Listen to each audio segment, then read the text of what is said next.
Okay, so hello guys, welcome to our YouTube channel. तर आजचा जो व्हिडिओ असणार आहे ना, खूप जास्त इंटरेस्टिंग असणार आहे. बिकॉज यामध्ये आपण डिटेल डिस्कशन करणार आहे. कोणत्या टॉपिकवरती कॅन यू गेस? तर टॉपिक आहे निफ्टी आणि बँक निफ्टी. तर आता निफ्टी आणि बँक निफ्टी म्हणजे काय नक्की? 13 नोव्हेंबरपासून जे बँक निफ्टीच्या वीकली एक्सपायरीज बंद झाल्या, त्यामुळे बँक निफ्टीवरती किती इम्पॅक्ट पडलं आहे आणि निफ्टीवरती किती इम्पॅक्ट पडलं आहे, पॉझिटिव्ह कोणावरती पडलं आहे, निगेटिव्ह कोणावरती पडलं आहे, डिटेलमध्ये आपण पाहणार आहोत विथ प्रॅक्टिकल आणि with technical proof. Okay, so जास्त वेळ न घालवता आपण सुरुवात करूयात. सगळ्यात आधी मला तुम्हाला सांगायचं आहे, हे बघा, मार्केटमध्ये proper price action, proper momentum तेव्हाच येईल जेव्हा मार्केटमध्ये पार्टिसिपंट्स असतील. ठीक आहे, सो पार्टिसिपंट्स आहेत की नाही हे कशावरती कळणार आपल्याला? ते कळणार आपल्याला on the basis of volume. Okay, so माझ्या लेफ्ट साईडला आहे बँक निफ्टीचं चार्ट आणि माझ्या राईट साईडला आहे निफ्टीचं चार्ट. ठीक आहे, सो दोन्ही चार्ट जे आहेत ते आत्ता मी 5 मिनिटच्या टाईम फ्रेमवरती सेट केलेले आहेत, सो दॅट आपण डिटेल ॲनालिसिस करू शकू की बँक निफ्टीमध्ये किती इम्पॅक्ट पडलेला आहे विकली एक्सपायरीज बंद झाल्याचा. सो सगळ्यात आधी मी काय करेन, इंडिकेटर्समध्ये वॉल्यूम लावेन. ओके, सो इथे प्रॉब्लेम काय होतो नॉर्मली, असं ॲनालिसिस पहिली गोष्ट म्हणजे आजपर्यंत कोणी केला नसेल माझ्या मते, बिकॉज हे मला परवा तेरवा क्लिक झालं होतं आणि तेव्हा मी ट्रॅव्हलिंगमध्ये होतो. सो मी विचार केला की जसं मी घरी पोहोचेन या टॉपिकवरती मी व्हिडिओ नक्कीच बनवेन. ठीक आहे, सो नॉर्मली कसं होतं माहिती आहे का, आजकाल लोक जेव्हा वॉल्यूम ॲनालिसिस करतात ना, ते डायरेक्टली स्पॉट चार्टवरती करतात. तर स्पॉट चार्टवरती मुळात ट्रेडिंग होत नाही. काय गं पिल्लू? हां, तर मी म्हणत होतो की स्पॉट चार्टवरती ट्रेडिंग होत नाही, स्पॉटमध्ये ट्रेडिंग होत नाही. ट्रेडिंग होते कुठे? कॉन्ट्रॅक्ट्समध्ये, म्हणजे थोडक्यात डेरिव्हेटिव्समध्ये. म्हणजे थोडक्यात निफ्टी 50मध्ये जेव्हा आपण ट्रेडिंग करायला जातो, तर निफ्टी 50च्या आपण एक तर फ्युचर्समध्ये काम करतो और ऑप्शन्समध्ये काम करतो. डायरेक्टली निफ्टी 50 तुम्ही बाय करू शकत नाही और सेल करू शकत नाही. हे बेसिक तर तुम्हाला माहितीच असेल. सो आता आपण काय करणार आहे, एक डे वाईज माझ्याकडे या एक्सपायरीचा डेटा आहे, मागच्या काही एक्सपायरीचा डेटा माझ्याकडे नाही आहे. सो आपण काय करू, या मागच्या आठवड्याभराचा जेवढा मला डेटा पॉसिबल होईल तेवढं मी तुमच्यासोबत शेअर करेन. ठीक आहे, सो सिम्पली तुम्ही सुद्धा करू शकता. असं नाही की मी या कॅन्डल्स पर्टिक्युलरली ठरवून आलो आहे. कुठलीही कॅन्डल तुम्ही घ्या. आता सपोज मी ही कॅन्डल पकडली, बाबा कॅन्डल आहे 12:35ची. ठीक आहे, 12:35ची कॅन्डल रेड कॅन्डल आहे.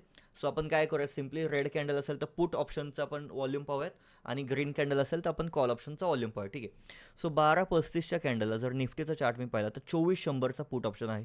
ठीक आहे, 12:35ला 2400चा पुट ऑप्शन आहे आणि सेम 12:35ला बँक निफ्टीमध्ये आहे 51,900चा पुट ऑप्शन. ठीक आहे, सो सिम्पली मी इथे जाईल आणि मी काय करेल, 51,900चा पुट ऑप्शन मी ॲड करून ठेवलेला आहे वॉचलिस्टमध्ये आणि त्यानंतर मी 2400चा पुट ऑप्शन, ओके 2400चा पण पुट ऑप्शन माझ्या वॉचलिस्टमध्ये ऑलरेडी ॲड आहे.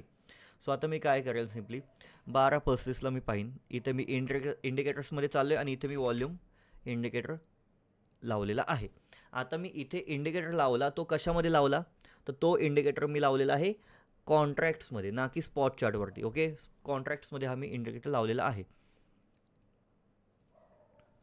ओके, सो 12:35ची कॅन्डल आपण डिरेक्टली पाहूयात. येस, 12:35च्या कॅन्डलला जर तुम्ही वॉल्यूम पाहिला या पर्टिक्युलर ऑप्शनमध्ये तर तो आहे 63.03K. 63.03 म्हणजे फक्त 63,000च्या आसपास वॉल्यूम आहे बँक निफ्टीमध्ये. ठीक आहे, आणि बँक निफ्टीमध्ये तो पर्टिक्युलर ऑप्शन ॲट द मनीचा ऑप्शन होता. मग तुम्ही इथे पाहू शकता ॲट द मनीच्या ऑप्शनला फक्त 63,000 लोक इंटरेस्टेड आहेत. फक्त 63,000. बँक निफ्टीमध्ये आधी 6 लाख 60 लाख 60 लाखपर्यंत पण वॉल्यूम गेला होता एकीकाळी बँक निफ्टीचा. तेच जर मी पाहायला गेलो 12:35ची कॅन्डल निफ्टीची, ओके येस, तर इथे तुम्ही पाहू शकता 702K. 702K म्हणजे किती? 7 लाख. म्हणजे थोडक्यात 63,000 कुठे इथे पाहू शकता, इथे वॉल्यूम दिसतो. ठीक आहे, नीट पहा तुम्ही. येस, 12:35ची कॅन्डल 702K. दोन्हीही ऑप्शन्स ॲट द मनीचे आहेत. दोन्हीही ऑप्शन्स मोठ्या इंडेक्समधले आहेत. पण निफ्टीमध्ये इतका जास्त वॉल्यूम का? Almost 10 to 11x. 63,000 वॉल्यूम होता बँक निफ्टीचा आणि 7 लाख वॉल्यूम आहे निफ्टीचा. सो इथे तुम्ही डिफरन्स पाहू शकता. आता आपण काय करू, थोडेसे रँडम अजून वेगवेगळे टाईम्स पाहूयात, जेणेकरून अजून आपल्याला क्लॅरिटी मिळेल की इतका मोठा इम्पॅक्ट कसा काय पडला आहे आणि खरंच पडला आहे का. सो नॉर्मली काय होतं, फर्स्ट कॅन्डल आपण पाहूयात. ठीक आहे, फर्स्ट कॅन्डल 9:15ची फर्स्ट कॅन्डल जर पाहायला गेलं, ग्रीन कॅन्डल आहे. सो आपण सिम्पली काय करूयात, ग्रीन कॅन्डलमध्ये 23,975. सो आय विल टेक 23,950चा कॉल ऑप्शन. सो 23,950चा कॉल ऑप्शन मी इथे वॉचलिस्टमध्ये ॲड केला आहे माझ्या. ठीक आहे, आणि त्यासोबत मी बँक निफ्टीची फर्स्ट कॅन्डल पाहतो. ओके, बँक निफ्टीची फर्स्ट कॅन्डल रेड आहे. सो मी इथे सिम्पली काय करेल, 52,000चा पुट ऑप्शन ॲड करेल. ओके, सो 52,000चा पुट ऑप्शन मी ॲड केला इथे अँड बँक निफ्टीची एक्सपायरी ॲड केली. ओके, सो आता सिम्पली मला काय करायचं आहे, फर्स्ट कॅन्डल. सो 9:15ची कॅन्डल डिरेक्टली मी ओपन करतो. येस, तुम्ही पाहू शकता वॉल्यूम किती आहे 9:15ला. 9:15ला वॉल्यूम आहे 3,00,000. 3,46K म्हणजे थोडक्यात 3,00,000 वॉल्यूम आहे 9:15ला. तोच जर वॉल्यूम मी पाहायला गेलो निफ्टीमध्ये फर्स्ट कॅन्डलला, तर तो आहे 1 मिलियन, म्हणजे थोडक्यात 11,00,000, 1.1 मिलियन म्हणजे थोडक्यात 11,00,000 वॉल्यूम आहे. सो इतका ड्रॉप कशामुळे झाला आहे? ऑब्व्हियसली गोष्ट आहे की वीकली एक्सपायरीज बंद झाल्यामुळे लोक शिफ्ट झालेले आहेत बँक निफ्टीमधून निफ्टीमध्ये. मी पर्सनली बँक निफ्टीमध्ये ट्रेड केलेलं आहे. मागचे 4 ते 5 वर्ष मी फक्त बँक निफ्टीमध्ये ट्रेडिंग करतो आहे. आणि जसं की मला निफ्टीमध्ये शिफ्ट व्हावं लागलं या रिझनमुळे, कारण की मला ॲक्च्युली शिफ्ट व्हायचं नव्हतं, पण वॉल्यूम जो आपण पाहतोय, सो वॉल्यूम खूप मोठा फॅक्टर प्ले करतो. सो बँक निफ्टीमध्ये मी स्टिक राहणार होतो की बाबा ठीक आहे, मॅक्स काय होईल की मला जो आत्ता लॉट 5,000ला मिळतो तो मला 15,000 ते 20,000ला मिळेल. एनी हाऊ माझी रिस्क मॅनेजमेंट अशा प्रकारे असते की जर माझ्याकडे 1,00,000 रुपये असतील तर मी एक लॉट घेतो. तर त्या पद्धतीने मला ते मॅनेज होत होतं, कारण की रिस्क मॅनेजमेंटनुसार सगळ्या गोष्टी मॅनेज होत होत्या. पण प्राईज ॲक्शनमध्ये ड्रॉप झाला, स्मार्ट मनी कन्सेप्टमध्ये ड्रॉप झाला, कारण पार्टिसिपंट्सच आउट झाले. आता बँक निफ्टीचा चार्ट इझिली मॅनिप्युलेट होऊ शकतो बिकॉज तिथे वॉल्यूमच नाही आहे. सो निफ्टीमध्ये शिफ्ट होणं म्हणजे थोडक्यात एक जो बँक निफ्टीमध्ये 4 ते 5 वर्ष मी काम केलं आहे आणि अचानक जर मी निफ्टीमध्ये शिफ्ट झालो, तर ते थोडंसं माझ्यासाठी एक चेंज ऑफ कॅरेक्टर जसा असतो, जसं की प्राईज ॲक्शनमध्ये आपण शिकलो आहे, अप ट्रेंड नंतर एक चेंज ऑफ कॅरेक्टर बनतो आणि त्यानंतर डाऊन ट्रेंड चालू होतो. सो थोडक्यात माझं जो बँक निफ्टीमधील बिहेवियर होतं ते आता मला पूर्णपणे चेंज करून निफ्टीला ॲडॅप्ट व्हावं लागणार आहे. सो त्या गोष्टी थोडेसे टाईम घेतात. सो मी या गोष्टी ऑब्झर्व करत होतो की बाबा नक्की काय चेंजेस झाले. तर हे सगळं करत असताना मला या गोष्टी क्लिक झाल्या. ओके, सो आपण थोडासा एक दिवस आधीच आता पाहूयात. ठीक आहे, सो सिम्पली आपण कुठलीही कॅन्डल घेऊयात. चला 13:05 म्हणजे थोडक्यात 1:05 कॅन्डल घेऊयात. निफ्टी 50 अँड बँक निफ्टीमध्ये पण 1:05. ओके, 28 तारखेला 1:05 कॅन्डल. ओके, सो इथे आहे रेड कॅन्डल आणि आपण डोजी आहे दोन्हीकडे. ठीक आहे, सो सिम्पली आपण काय करू, दोन्हीकडे सेम घेऊ. 51,900चा आपण कॉल ऑप्शन ॲड करत आहोत बँक निफ्टीमध्ये. 51,900चा सी मी ॲड केला बँक निफ्टीमध्ये अँड सेम टाईमला मी येस इथे पण डोजी आहे. सो मी इथे पण काय करतो, 23,982. So what I will do, 24,000चा मी कॉल ऑप्शन ॲड केलेला आहे निफ्टीमध्ये. ठीक आहे, सो आता आपण पाहूयात 1:05 काय दोन्हीकडे चेंजेस पाहायला मिळतात. अरे यार, ओके, 1:05 28 तारखेला डिरेक्टली. आता ॲक्च्युली एक्सपायरी इथून चालू झाली होती. ठीक आहे, इथून एक्सपायरी चालू झाली. थर्सडेला लास्ट एक्सपायरी होती मंथली आणि आता ही पुढची एक्सपायरी चालू झाली. सो थोडंसं आपल्याला क्रॉस चेक करायला थोडंसं प्रॉब्लेम येऊ शकतो, कारण मागचा डेटा माझ्याकडे नाही आहे मागच्या आठवड्याचा. सो तरी आपण चेक करूयात. 13:05 ओके, 459K वॉल्यूम आहे निफ्टीमध्ये अँड सेम टाईम 28ला वॉल्यूम किती आहेत आपण पाहूयात. Yes, 21.6K. So almost 20x, 21 किंवा 21,000 आणि 4,00,000 तुम्ही डिफरन्स पाहू शकता गाईज. 21,000 वॉल्यूम आहे बँक निफ्टीचा. कॅन यू इमॅजिन, बँक निफ्टीमध्ये फक्त 21,000 वॉल्यूम बँक निफ्टीमध्ये कधीच झालं नाही आहे. बँक निफ्टीमध्ये वॉल्यूम किती असायचा, 20,00,000पर्यंत वॉल्यूम असायचा, 20 मिलियनपर्यंत पण वॉल्यूम होता बँक निफ्टीमध्ये एकेकाळी, समजतंय. आणि इथे आपण काय पाहतोय, 20,000 फक्त, आणि निफ्टीमध्ये किती समथिंग 4,00,000 वगैरे. सो अशा गोष्टी आहेत ज्या मला तुमच्यासोबत शेअर करायच्या होत्या. तुम्ही आता काय करा, मी तुम्हाला कसं करायचं हे तर दाखवलं. लोक काय करतात, काही हुशार लोक असतात जे स्पॉटला वॉल्यूम लावत आहेत आणि म्हणतात की अरे यार चेंजेसच काही नाही आहे. तर तसं नसतं.